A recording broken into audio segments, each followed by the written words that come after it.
Imagine living your life after 50 and feeling energized and excited about your future. Welcome to the Women in the Middle podcast, the podcast for women who are ready to figure out what they want and create the life they deserve. Here's your host and master certified life coach, Suzy Rosenstein.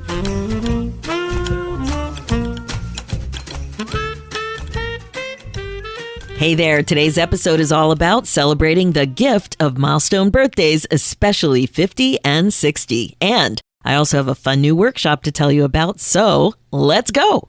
Welcome back to the podcast Women in the Middle. I'm your host, Suzy Rosenstein, your master certified coach and midlife mentor, and I am so glad to be here with you again. If this is your first time listening, I am so glad you're here. We midlife gals, we totally have to stick together. We have to find all the midlife goodness, and there's tons of it just waiting for you, especially in the podcast in over 250 episodes. If you're a regular listener, I'm so glad you're back. The podcast just wouldn't be the same without you. I always say that, and it's so true. I'm just so grateful for your time and the way we can connect this way. It's just crazy. Like, it wasn't that long ago that I didn't listen to podcasts. So the topic I want to coach you on today is the concept of celebrating the gift of your milestone birthdays. Now, I know I've talked about celebrating a lot over the 5 years with the podcast because I feel so strongly about it. I even have a book, 50 Ways to Celebrate Life After 50. But really, I want to really zoom in on the gift of your milestone birthday. So we're going to talk about the gift of aging in general, why milestone birthdays are worth your time and effort, and some of my plans for my upcoming milestone birthday, and a super new and really fun workshop opportunity for you called The Gift of 50 and The Gift of 60. We are going in. But just quick, before I get into that, if you want to find out even more about how to get unstuck and live your best life in the middle, head on over to www.suzyrosenstein.com/10 questions and grab your free copy of my 10 insightful questions to reimagine your life after 50. Okay, let's dive into this topic of celebrating the gift of your milestone birthday. I have to say, one of the reasons I've been thinking about this topic lately is because I am turning 59 this month. And that means I'll be celebrating a milestone birthday of my own this time next year, my 60th birthday. My friend, you can bet I'm going to put my money where my mouth is, and I'm going to be quite intentional about it. I'm going to be blabbing about it. I'm going to be planning good stuff, and I really want to feel inspired by the gift of 60 years on this planet, or technically another trip around the sun. I want to be grateful. I want to embrace it. I want to have fun with it, and I want to make it memorable.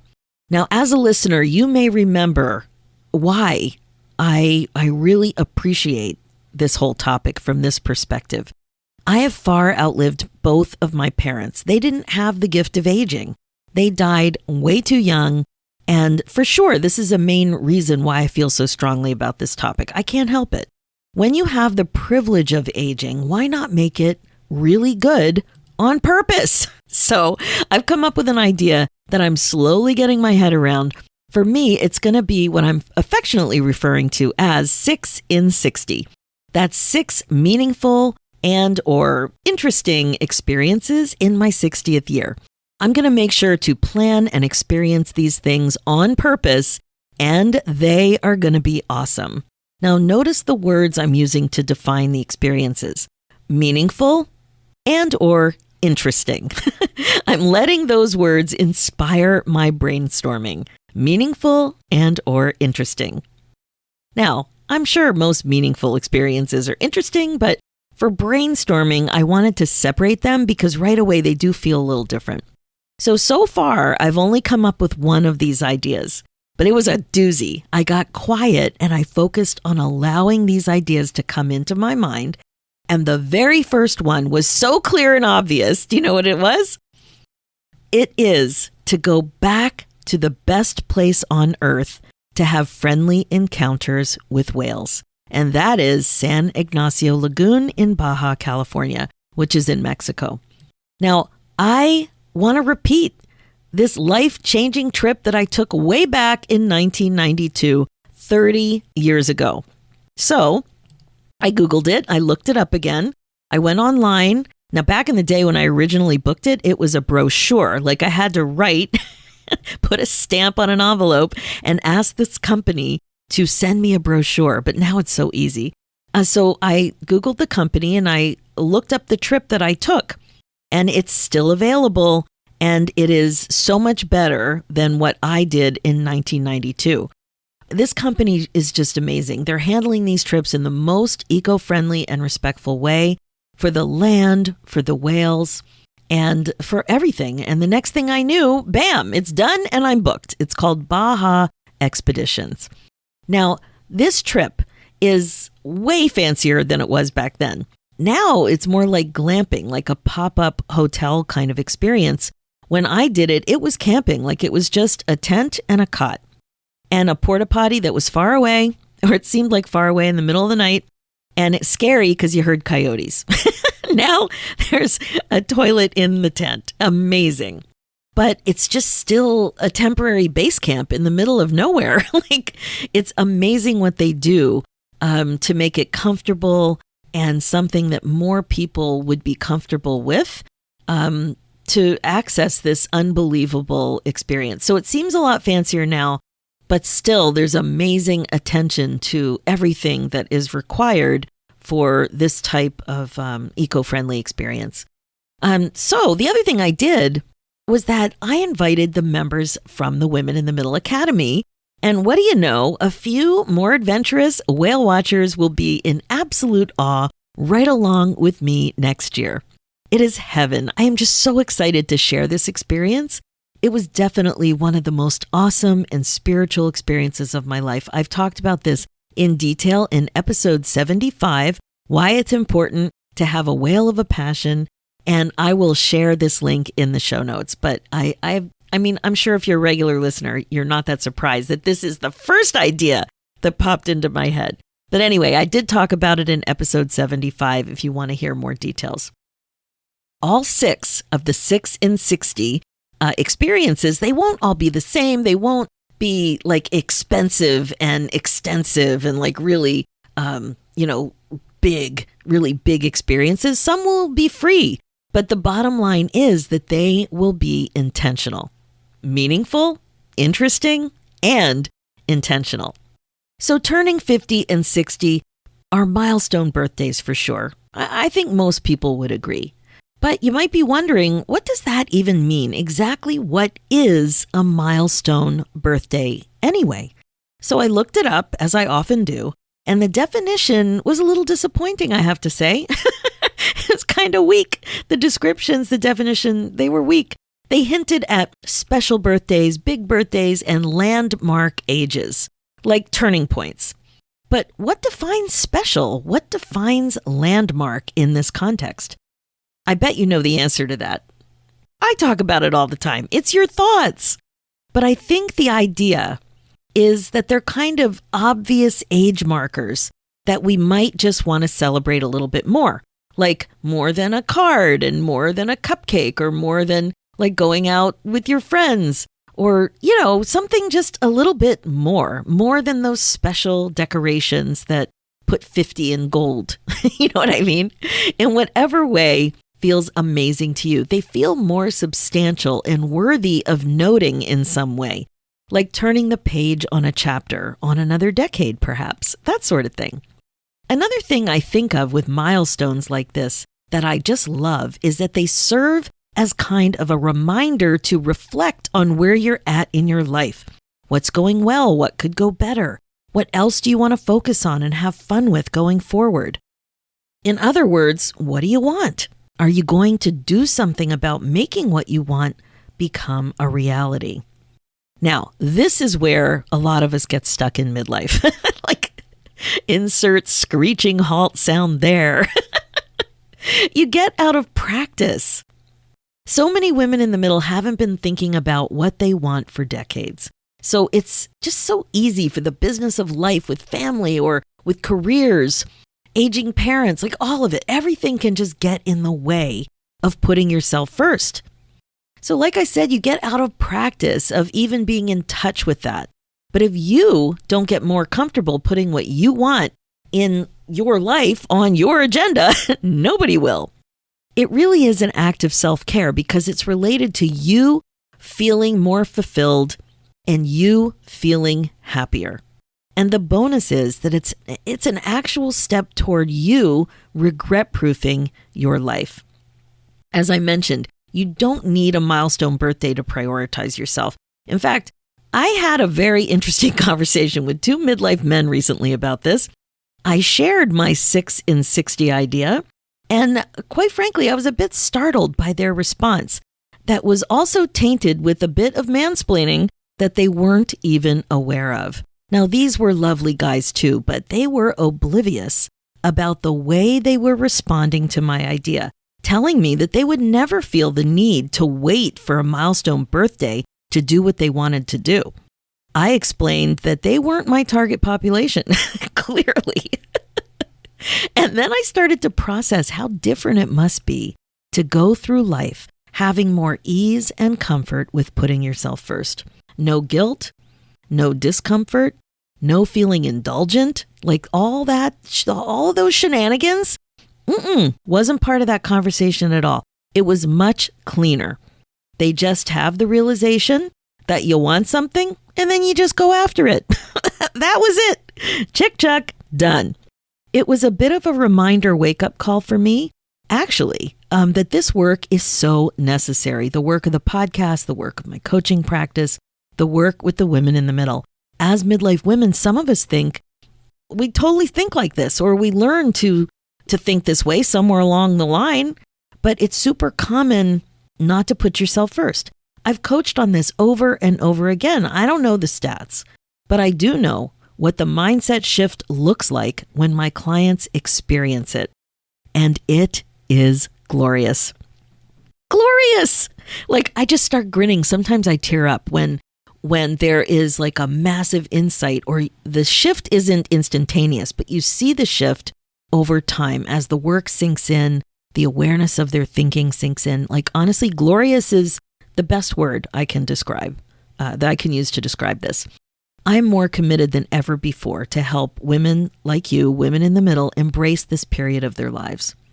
In fact, I'd like to focus even more than I have before on turning 50 and turning 60 specifically. Most women in my community fall into this kind of an age range.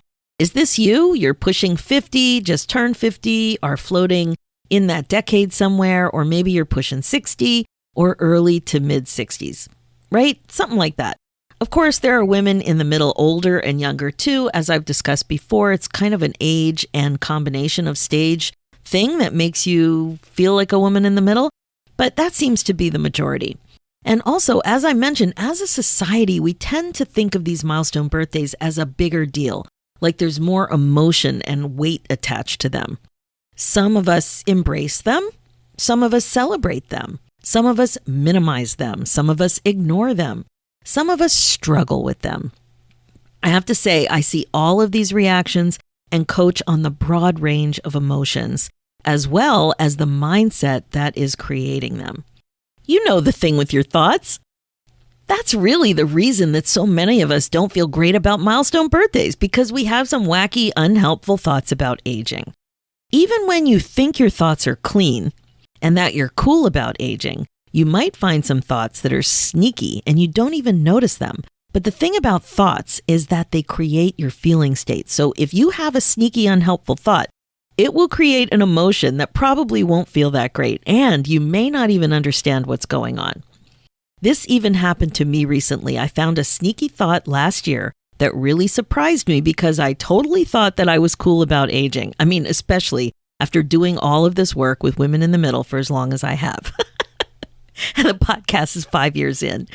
I would often get compliments that I didn't look my age. Like many, when I would get a compliment like this, I would just glow. I would feel so happy. Ooh, all that expensive cream is working. Now, at first glance, that doesn't seem that weird at all, does it? I mean, who doesn't like a compliment? But then I did some self-coaching. I was curious about my reaction. Was it the plain old compliment that I was feeling good about? No, it was more than that. It was that I didn't look my age. I looked younger than my age, and that made me feel good. But what did that mean? that looking my age was worse or less desirable than looking my age. Right? Wow, that snuck in there.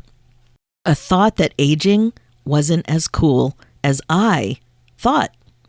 So raising my awareness about this thought in particular really helped me think carefully about how I wanted to think about aging. And I hope that sharing this a little bit embarrassing story will help you think about that too. I don't want to think that aging makes things look worse in life, right? Looking worse physically, having fewer opportunities, life being less great, kind of like a downward slide to the finish line. And that finish line is death. That kind of thing. I didn't want to think this way. I really didn't. I want to believe that the gift of aging is just that, something to be celebrated because I'm grateful for the opportunity to age. That's where celebration comes in. I want to celebrate life. I really do. I don't just want to have a magnet on my fridge or a Pinterest pin about this, or maybe like a little poster that's framed and you stick on your wall. That's just not walking the walk. I don't want to be like that. I want to really believe that living at my age is worthy of celebration and believing in celebration. So honestly, I want you to think about your thoughts about your approach to aging too. Your thoughts and feelings about aging, your thoughts, feelings, and plans for milestone birthdays. Think about what a milestone birthday might mean to you if it was more of a clean event, more neutral. Think about it. What would it be like if the age that you're turning was just a neutral fact? Like it's a number, like the amount in your bank account or your weight or the number of pages in a book or your shoe size. It's just a fact. It's just a number. But we don't think about age like that. These things, these examples I just gave you, are black and white, and they don't have any emotional charge until you interpret them in a certain way, until you think about them. So what would it be like if your actual age was like that? Those thoughts you have about that age are what create your feelings. Understanding this is everything because this is where you have your power and where you can be intentional. If you want to experience your milestone birthday as a transition into a chapter filled with more opportunity, more excitement, more relationships, more fulfillment, you can. You don't have to think about your milestone birthday opening the door to a great big negative slide to Blasville in a life that is less than. It's all optional, my friend. Now, that's not to say that your body isn't going through some natural changes, but it is to say that you have a lot more wiggle room than you might think about how you think and how you want those thoughts to make you feel. I love thinking about milestone birthdays this way. It can be something positive. As a gift to yourself, as a fun opportunity to remind yourself to reflect and be intentional so that you don't have regrets. That's what it can be. Kind of like the recommendation to get your tetanus shot every 10 years. It's just a reminder. And you don't mind that. You like the reminder. So what if a milestone birthday was like that? A reminder to give this gift to yourself. A fun opportunity to remind yourself to reflect and be intentional so that you don't have regrets. I repeated it because it's that important. I really want you to consider it. You can put this gift of self-care on your agenda on purpose. And that's why I'm excited to tell you about a new opportunity, and I'm calling it the gift of 50. With 50 years under your belt, you have a lot to celebrate. I'm inviting you to join me and women from around the world, all turning 50, to honor your first 50 years and plan the next 50 with more intention and joy. What I'm talking about is more fun than a regular workshop. It's a workshop, all right, but it's more fun than a regular workshop. It's a 50th birthday party fun shop. So if you're turning 50 this year or turned 50 last year, come join us. As a woman in the middle, I want to invite you to celebrate your 50th birthday with me. Your 50th birthday is a milestone to be celebrated. This is an opportunity to do something meaningful for yourself to set you up for more fun and success in your next chapter. So you might be wondering exactly what the gift of 50 is all about. The Gift of 50 is a fun 2-hour interactive birthday party fun shop for women who turned 50 last year or are turning 50 within the next year. It will help set your next chapter up for success because you'll have a clear understanding of what's going well with your life and what you want to go better in your next chapter so you don't have regrets. It's the best gift you can give yourself, and it's extra fun because you'll be celebrating with other amazing women turning 50. And if you're turning 60, don't worry, there's a separate 60th birthday party fun shop for you too. Now, during the 50th birthday party fun shop, you will complete the Women in the Middle Midlife snapshot to take a look at where you are now so that you're super clear about what's going on with you and your life. You are going to get clarity about your next chapter priorities so that you're ready to move forward with intention and confidence. You're going to identify your regret-proof power plan for your next chapter mindset so that you know how to support yourself in what matters most in your life. And you're going to create your next chapter path to celebrate and love your life after 50. This really is the way to open the door to regret-proofing your life. And you're going to get a lot of cool stuff too. I mean, really, what is a birthday party fun shop without some cool stuff? Specifically, here's what you're going to get. It's a 2-hour Gift of 50 interactive party and fun shop. So it's a 2-hour workshop fun shop, a Gift of 50 workbook. You're going to get a downloadable copy of my book, 50 Ways to Celebrate Life After 50. You're also going to get a 1-hour Follow-Up 50 group coaching call. And get ready for this one free ticket to invite a friend. So please join the party with other amazing midlife women celebrating this important milestone and give yourself this gift. Give yourself the Gift of 50. The first Gift of 50 and Gift of 60 fun shops, they are on the calendar, so head over to www.giftof50.com or www.giftof60.com and you can check out the dates that are listed now for the first ones to kick off. As you can see, there's a ton of value here. For sure, you can celebrate your milestone birthdays in a variety of ways, but you can also make the decision to take care of yourself and your future in an intentional, fun way so that you don't have regrets going forward. It's also a chance to reflect on all of this stuff in a safe and fun way with other like-minded women also celebrating their 50th or 60th milestone birthdays. You'll laugh, you'll learn, and you'll have insights that will quite possibly change your life. How great is that? Also, I want to let you know that there's limited space, so secure your spot now to make sure that you don't miss out on the fun. If you're listening to this episode near the time this episode is released, the first dates coming up for these fun shops are September and October 2022. The dates will always be posted, so just head over to www.giftof50.com or www.giftof60.com for details, as I mentioned, and you will always see the next date that's available there. I am thrilled to let you know that enrollment for this workshop is now open. So fun. I can't wait. Okay, that is it for this episode. As you know, my focus as your midlife coach is to help you get unstuck, clear, and excited about your life again. For show notes and links, head over to www.suzyrosenstein.com and click the podcast tab and look for episode 260. To check out the new fun shops, Gift of 50 and Gift of 60, there are 2 ways to get there. You can go to my website and click the tab called Gift, or you can go direct to giftof50.com or giftof60.com and register there. Thanks so much for listening. It's time for you to put yourself first, one thought at a time. I'm Suzy Rosenstein, and I will talk to you next week.